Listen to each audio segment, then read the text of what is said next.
Vengan, necesitamos de su ayuda. Miren cómo tenemos todos estos objetos que nos prestó la producción. Ernesto y yo nos hemos puesto a la tarea de decidir qué hacer con ellos. Oye, Ismara, ¿Qué pasó? ¿ya les pediste su ayuda? Sí, en eso estoy. Bueno, como les decía, ¿en qué estaba? Sí. Le hemos pedido a la producción que nos prestará todos estos objetos porque vamos a hacer un ejercicio. Tenemos que ordenar todos estos objetos. La situación es que estamos decidiendo cómo hacerlo. Por eso necesitamos su ayuda. Podemos hacerlo por el uso que les damos. Las que nos sirvan para cocinar pueden ir juntas. Las que usamos para trabajar las agrupamos y lo mismo hacemos con los que utilizamos para adornar algún espacio, ¿no? Oye, esa es una opción, pero también puede ser problemático, Ismara, ¿eh? ¿Qué tal que tú eres cocinera? ¿Cómo ordenarías esa cafetera? Finalmente la usas en la cocina para preparar tu café, pero también te la llevas a tu trabajo y puede que la tengas colgada ahí en la pared de tu sala para adornarla. Muy buen punto. Bueno, se me ocurre que podríamos, no sé, ordenarlos por tipos de materiales. Ponemos la tela con la tela, el metal con el metal y la madera con la madera. Sí, otra buena idea. Aunque, ¿cómo haríamos para ordenar todos estos objetos que mezclan materiales? O sea, por ejemplo, los que tienen metal con madera. Ay, debe haber alguna manera de acomodarlos, Ernesto. Es nuestro experimento. Ya sé. Podemos acomodarlos por colores. Los rojos con los rojos, los verdes con los verdes y los negros con los negros. ¿Y qué hacemos con los que tienen dos colores? Pues hagamos dos cosas. Primero, hacemos grupos con los que son de un solo color, ¿no? Y una vez que terminamos con ellos, pasamos a los que tienen dos colores. Y de esos elegimos el color más representativo. Si un objeto tiene más negro que verde, por ejemplo, lo ponemos en el negro. O si tiene tres colores... ¿Qué pasa cuando tiene más de tres colores? Pues lo mismo, ¿no? Elegimos el color más representativo y así sucesivamente. Muy bien. Ay, Ismara, eso es lo que pasa cuando tienes tiempo para aburrirte y hacer experimentos que no son muy inteligentes, ¿eh? ¿Estás diciendo que nosotros no somos muy inteligentes? No. Dije que este ejercicio en particular no creo que sea muy inteligente. ¿En serio crees que esto no es inteligente? Bueno, no, o sea, lo que quiero decir es que primero debemos ponernos de acuerdo en lo que consideramos como inteligencia. Ok. ¿Qué te parece si vamos a ver esto? ¿Qué es la inteligencia? El psicólogo Robert Jeffrey Sternberg, profesor de la Universidad de Yale, en Estados Unidos, ha mencionado que parece haber más definiciones de lo que es la inteligencia que expertos a los que se les ha pedido darle un significado. A pesar de que la humanidad ha intentado por muchos años ponerse de acuerdo en lo que se debe entender por inteligencia, es fecha que aún no sabemos bien a bien qué significa. Sin embargo, sí han existido muchos esfuerzos por llegar a un consenso. Una definición de diccionario menciona que la inteligencia es la habilidad para utilizar la memoria, el conocimiento, la experiencia, la comprensión, el razonamiento y el juicio, todo para resolver problemas y adaptarse a nuevas situaciones. Aunque acudir a un diccionario para poder conocer la definición de una palabra suena lógico, tal vez sea necesario acudir a la rama encargada de estudiar la mente humana. Es así que una definición de la psicología dice que la inteligencia es la composición de varias funciones, es decir, que es la combinación de habilidades necesarias para sobrevivir en una cultura en particular. Estas dos definiciones son similares, en tanto que mencionan que es la suma de varios elementos y de que se habla de que es una habilidad que nos ayuda a sobrevivir. De hecho, se han hecho trabajos en los que se han revisado lo que varios expertos han dicho sobre la inteligencia. De ellos se han encontrado puntos en común entre muchas de ellas. Estos son: 1. La inteligencia es una propiedad que un agente posee y con el que interactúa con su ambiente. 2. La inteligencia está relacionada con la habilidad de un agente para tener éxito u obtener una ganancia con respecto a un objetivo o una meta. 3. La inteligencia depende de qué tan capaz es un agente para adaptarse a diferentes objetivos y ambientes. De la suma de estos 3 puntos, podemos llegar a una definición de este concepto, misma que ha sido propuesta por 2 investigadores llamados Shane Legg y Marcus Hutter. La inteligencia es la que mide la habilidad de un agente para alcanzar metas en una gran variedad de ambientes.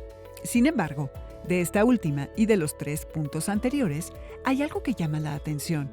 Esto es que los expertos no hablan de humanos o de individuos, sino de agentes. ¿Por qué? La respuesta es porque también debemos considerar la definición de la inteligencia artificial. Esto significa que hasta ahora hemos hablado de inteligencia en la naturaleza, pero entonces, ¿algo que no esté vivo puede tener inteligencia? La respuesta es sí. La inteligencia artificial puede ser entendida como la habilidad por la que un sistema de procesamiento de información se adapta a su ambiente usando insuficientes conocimientos y recursos. Otra es que la inteligencia artificial es la habilidad de un sistema para actuar de manera apropiada en un sistema incierto, donde acciones apropiadas incrementan la probabilidad del éxito. Y este éxito es el logro de pequeñas metas que sostienen al gran objetivo de un sistema. Ahora, ya hemos hablado de las cuestiones sobre qué es la inteligencia y si lo que no tiene vida también puede ser inteligente. Pero esto a su vez genera más preguntas. Por ejemplo, el que los expertos hablen de agentes significa que los humanos no somos los únicos individuos inteligentes en este planeta o universo. Si es así, ¿qué otros organismos son inteligentes? ¿Qué otros animales son inteligentes? ¿Las plantas o los microorganismos son inteligentes?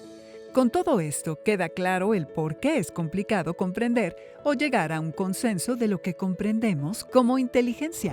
Hoy estamos con el doctor José Luis Díaz Gómez, que es investigador en el Departamento de Historia y Filosofía de la Medicina de la Facultad de Medicina de la UNAM. ¿Qué tal, doctor? Bienvenido al programa. Gracias, ¿cómo están ustedes? ¿Nos podría decir cómo es que se definiría la inteligencia en los seres vivos? La inteligencia hay que entenderla siempre en relación al conocimiento. El conocimiento implica la construcción y la asimilación de representaciones de información sobre el mundo. Y la inteligencia implica las habilidades para adquirir y para aplicar ese conocimiento. Es decir, en general se define la inteligencia como la facultad para aprender nueva información, para comprender al mundo, para enfrentar de manera más o menos exitosa los retos de la vida.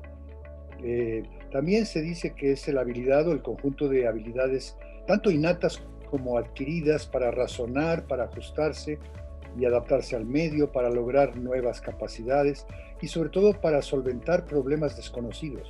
¿Los organismos no animales como las plantas o los microorganismos también se podrían considerar como seres inteligentes? Bueno, de acuerdo con la definición que acabo de darles, es difícil considerarlos que están capacitados para todas estas habilidades que digo yo, pero aquí hay que razonar más finamente. Hay varios requisitos para que consideremos a un organismo o a un ser como inteligente. Uno de ellos es la variabilidad en la respuesta. Los organismos vivos responden a su medio, pero por ejemplo las plantas responden de una manera muy elemental. Digamos, un girasol se mueve hacia el sol, es una respuesta a la luz, pero no tiene variabilidad. Esa es una parte. Ahora, hay que pensar que los organismos vivos no viven por sí mismos, no viven fuera de su ambiente. Algunos investigadores han considerado que un ecosistema, todas las plantas, animales, el suelo, el clima, que habitan en una determinada región, tienen una forma de inteligencia. O sea, el ecosistema se comunica, hay información que fluye, dentro de él hay cadenas alimenticias, hay una especie de homeostasis, de equilibrio en el sistema, y ese equilibrio algunas personas consideran que es muestra de inteligencia. ¿Podría considerarse que hay seres vivos que no sean inteligentes? La inteligencia no es todo o nada, ya según acabamos de ver, o sea, se da como toda la evolución biológica, se da en graduaciones. Entonces, por decir algo, necesitamos tener algún indicador de inteligencia en los seres vivos. En los seres humanos es más fácil, hay incluso pruebas para la inteligencia, pero en los seres vivos tenemos que tener indicadores. Un indicador muy elemental es simplemente la movilidad.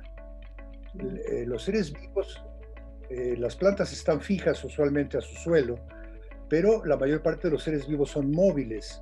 Y esa movilidad ya implica una acción en referencia al medio que es parte de lo que denominamos inteligencia, sobre todo la adaptabilidad. Si el ser vivo demuestra que es capaz de modificar sus respuestas de acuerdo con los estímulos del medio ambiente, se puede considerar que tiene una forma de inteligencia, pues en relación precisamente a esa capacidad de acción. Entonces, ¿sería justo comparar la inteligencia humana con el del resto de los organismos? Bueno, pues como decíamos, no hay forma de calcular la inteligencia en los animales, así como tenemos en los seres humanos algunas pruebas, como el famoso IQ, coeficiente de inteligencia, que es muy polémico y muy debatido, pero es una forma de calcular algo que tiene que ver con la inteligencia. En los animales, ¿cómo hacemos eso? No, dado que no son en general seres verbales, pues tenemos que atenernos a indicadores. Y no parece correcto asumir que la inteligencia se da en los seres vivos de la Tierra como una línea que va aumentando en capacidades hasta llegar al máximo de los seres humanos. Hay animales que muestran capacidades que nosotros no tenemos. Son mucho más agudos en ciertos tipos de respuestas, etc. ¿La inteligencia evoluciona? Y si es así, ¿qué significa que la inteligencia sea evolutiva? Sí, yo creo que se puede decir eso, aunque habría que especificar qué significa evolución. En general aplicamos esa palabra en dos sentidos. Uno de ellos es la evolución biológica, lo que llamamos evolución filogenética, de la que estábamos hablando hace un momento. Los seres humanos forman una gama enorme de organismos sobre la Tierra, y hay una evolución de cada uno de ellos en diferentes rutas y demás. Conocemos más o menos bien, o los biólogos conocen bastante bien cómo evolucionan las especies. Ahí hay que preguntarse cómo evoluciona la inteligencia en esa rama. Pero también hablamos de evolución de la inteligencia de la manera ontogénica, es decir, de cómo se desarrolla un organismo desde su gestación hasta su madurez. Doctor, muchísimas gracias por esta entrevista tan bonita e interesante. Y ustedes, por favor, sigan con nosotros porque todavía hay mucho que arreglar en el foro. Lismara, sí. Yo sé que cada actividad que hacemos en cada programa tiene algo que ver con nuestro tema. Y ya sé que dije que esto que estamos haciendo como que no es muy inteligente. ¿Cómo olvidarlo? Ya te dije que no me refería a que nosotros no fuéramos inteligentes. Ya sí, estoy bromeando. A ver, y aunque ya hablamos de que la inteligencia es la resolución de problemas, sigo teniendo una duda, Entiendo que nosotros estamos resolviendo un problema, que es cómo se pueden acomodar estos objetos si en apariencia no tienen nada que ver. Ya vimos que una respuesta es por colores.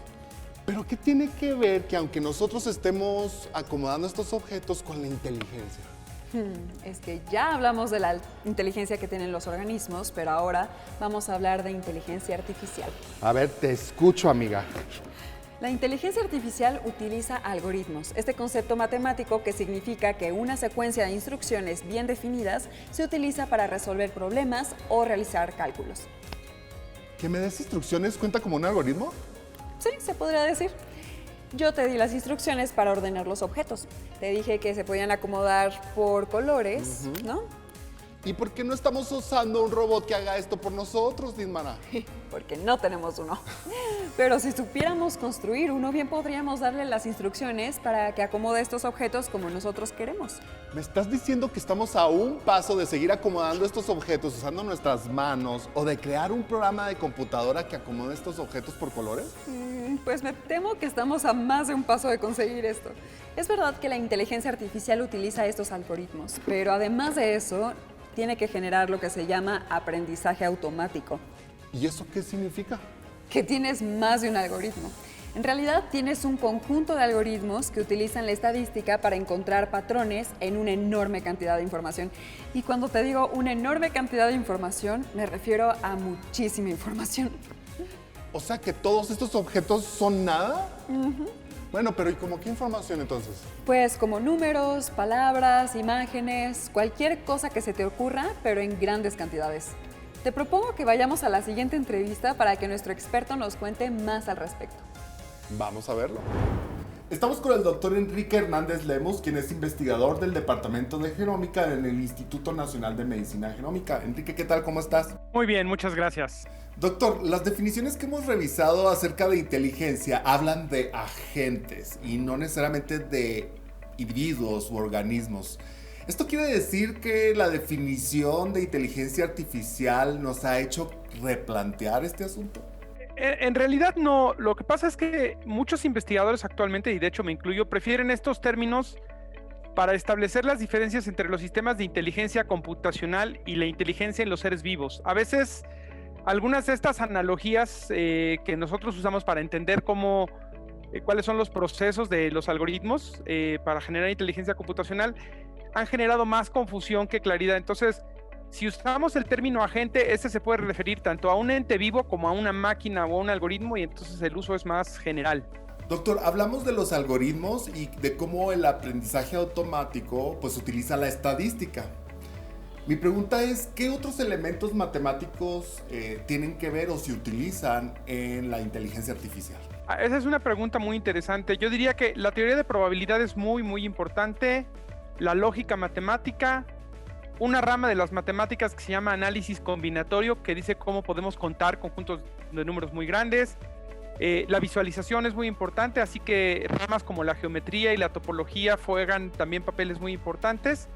Y de hecho muchos consideramos que las ciencias de la computación son en realidad una extensión o una rama de las matemáticas, ¿no? Muchas de las cosas que pensamos en ciencia de la computación en realidad tienen que ver con ideas matemáticas implementadas en computadoras. Doctor, hemos visto que los organismos tienen diferentes niveles o tipos de inteligencia. Lo mismo se podría decir de la inteligencia artificial, es decir, ¿algunos sistemas podrían ser más inteligentes que otros? Bueno, así como cuantificar la inteligencia en los seres humanos en términos cuantitativos es difícil, aunque reconocemos que hay diferentes tipos de inteligencia, vale la pena un poco entender a qué nos referimos con inteligencia artificial o inteligencia computacional, como a algunos nos gusta más llamarla. Y recalcamos la idea de que en realidad la inteligencia artificial no hace que las máquinas por sí mismas sean más inteligentes. El propósito de la inteligencia computacional es que los seres humanos seamos más inteligentes. Es decir, el propósito del uso de algoritmos y de computadoras es que extendamos nuestras capacidades. Y así como hay diferentes clases de inteligencia humana, hay gente que tiene habilidad artística, hay gente que tiene habilidad manual, hay gente que tiene muy buena memoria, hay gente que tiene capacidades para razonar muy claramente o para inferir con información incompleta. Asimismo, nuestras capacidades extendidas con el uso de las computadoras nos permiten resolver problemas de tipo diferente. Digamos, la idea de la inteligencia computacional es que las computadoras nos permiten tener capacidades que nuestras propias capacidades biológicas no nos permiten. Enrique, ¿por qué consideras que es importante el desarrollo de la inteligencia artificial? Como les decía, mucho del propósito de la ciencia y la tecnología en general es expandir nuestras capacidades para hacer cosas. La biotecnología nos permite producir cosas que antes no podíamos, la ingeniería química, y en el caso de la inteligencia computacional, lo que nosotros podemos hacer es extender nuestras capacidades para encontrar patrones o para generar información que nos permita tomar decisiones. Entonces, hay muchas áreas que se están desarrollando. En el área particular de mi investigación, que es la genómica, usar inteligencia computacional nos permite leer y entender fuentes de información que son los genomas de los seres vivos, que son del tamaño de cientos de miles de volúmenes de libros, como si leyéramos cientos de miles o millones de libros en un espacio de unos cuantos segundos o de unos cuantos minutos. Entonces, podemos procesar esta cantidad de información que manualmente o que humanamente no podríamos, podemos buscar patrones en los datos y podemos lograr, usando las computadoras, cosas que nos tomaría muchísimos años hacer sin estos algoritmos, si es que acaso podríamos lograrlo. Entonces, la idea es que expanden nuestras capacidades para hacer lo que la imaginación humana nos lleve. Entonces, por eso hay muchas áreas, porque en realidad lo que hace es que las capacidades que ya tenemos las agranda. Doctor, pues muchas gracias por su tiempo, es muy interesante lo que nos comparte. Lo invitamos a que experimente con Dimara y conmigo estas nuevas aplicaciones en inteligencia artificial. Continuamos con el programa. Hasta ahora hemos hablado de cómo las computadoras siguen una serie de instrucciones que en matemáticas son llamados algoritmos. Ahora vamos a utilizar una. Y gracias a una conexión de internet les mostraremos 2 ejercicios que pueden encontrar en línea para sorprenderse tanto como nosotros. El primero que vamos a ver es para dibujar. Y la inteligencia artificial va a adivinar lo que hemos hecho. Para acceder, esta es la página. Ay, lo primero que haremos va a ser prepararnos, pues este es un juego contrarreloj. Debemos dibujar en unos cuantos segundos lo que se nos pida. ¿Estás lista? Lista. Seleccionamos el botón de a dibujar y comenzamos. ¿Listo? Palmera. Palmera. Dibújate una palmera, Dimara. Ay, ay. ¿Sí parece palmera? ¿Sí? Sí, Ah, muy bien. Taladro. ¿Yo? Sí, a ver tú. Taladro. Taladro, así. Un árbol. Un árbol. A ver. Creo que se va a estar más. Ay, no. Sí. Ah, muy bien. Lámpara de pie, lámpara de pie, lámpara de pie, lámpara de pie. Muy bien, muy bien. Este es un juego con el que se han divertido más de 15 millones de personas en todo el mundo. Sus dibujos son recabados por los creadores, quienes los utilizan para crear unas redes neuronales, o sea, una inteligencia artificial. De esta manera, los creadores investigan patrones que la gente sigue para dibujar ciertos objetos alrededor del mundo. Este ejercicio está demostrando que los humanos, sin importar la parte del mundo donde vivamos, tendemos a dibujar los objetos de manera similar. Recuerda que la inteligencia artificial consiste en que un sistema siga órdenes. Es así que si muchas personas dibujan de manera similar una manzana, el programa reconoce esas instrucciones y cuando ve una similar es capaz de adelantarse y predecir qué seguirá después. Sí, por eso decimos que la inteligencia artificial puede aprender, tal como nuestra inteligencia nos permite a nosotros. Pasemos ahora a nuestro segundo ejercicio. Este es un poco similar al que acabamos de hacer porque involucra a personas, con la diferencia de que estas no existen. Para que entiendas a qué nos referimos, te vamos a pedir que ingreses a la siguiente dirección. Verás que lo primero que nos aparece es la cara de una persona. Pero hay una situación importante, ¿eh? Esta persona, Dimara, no existe. Por eso la página se llama así, esta persona no existe. En el recuadro gris que aparece en la parte inferior derecha, seleccionamos la palabra que dice Another. Y veremos que nos aparece otra cara. Y luego, si le vuelves a picar, otra, y otra, y otra. Y aunque estas personas parecen muy reales, la verdad es que no existen. Estas no son fotografías, sino personas inventadas. En este caso, una inteligencia artificial crea una imagen hiperreal, o sea, extremadamente real de una persona. De ahí que nos parezca que son fotos y no invenciones. La primera vez que entré a esta página, estuve un periodo largo de tiempo viendo fotos de personas, esperando a que apareciera una que yo conociera. ¿Pero lo conseguiste? Tuve que dejarlo. Pero ese es el objetivo de la página. Los creadores la inventaron para que reflexionemos sobre el futuro de la inteligencia artificial. ¿En qué sentido, amiga? Aunque la inteligencia artificial puede traernos muchos beneficios para la vida diaria y para los estudios científicos porque nos ayuda a resolver problemas que antes hubieran sido imposibles, también pueden ser utilizados con fines controvertidos. Por ejemplo, una persona que usa esta tecnología puede crear identidades falsas, ¿no? Sí, puede ser. Ya hemos comenzado a ver videos en los que se muestra personas famosas haciendo cosas cuando en realidad no fueron ellos, sino que alguien más utilizó su información para suplantar su identidad. Sin duda que la ciencia puede ser nuestra mejor aliada o una herramienta que debemos utilizar con mucho cuidado, ¿no? Tú lo has dicho, Ernesto. Todo se trata de cómo utilicemos todo este conocimiento. Lismara, parece que los componentes básicos de la inteligencia son la habilidad para aprender y adaptarse. Para comprender. Y estas capacidades permiten que un agente sea exitoso en un amplio rango de ambientes. Sí, inteligencia se trata de resolver problemas utilizando nuestro pensamiento matemático. Y ahora yo te propongo que una vez que hemos usado todo esto, aprovechemos que nos quede un poco de tiempo en el programa para acomodarlo. ¿Cómo? A ver, ¿cómo que acomodar? Pero sí es lo que acabamos de hacer, ¿no? No, me refiero a que lo llevemos al lugar donde todo estaba originalmente. Ay, qué pesado es. Bueno, mientras nosotros hacemos eso, recuerden que pueden compartirnos sus experiencias y aprendizajes de esto en nuestros sitios de Facebook o YouTube. Y que pueden regresar a este contenido y visitar otros más en nuestra página oficial. Nos vemos pronto.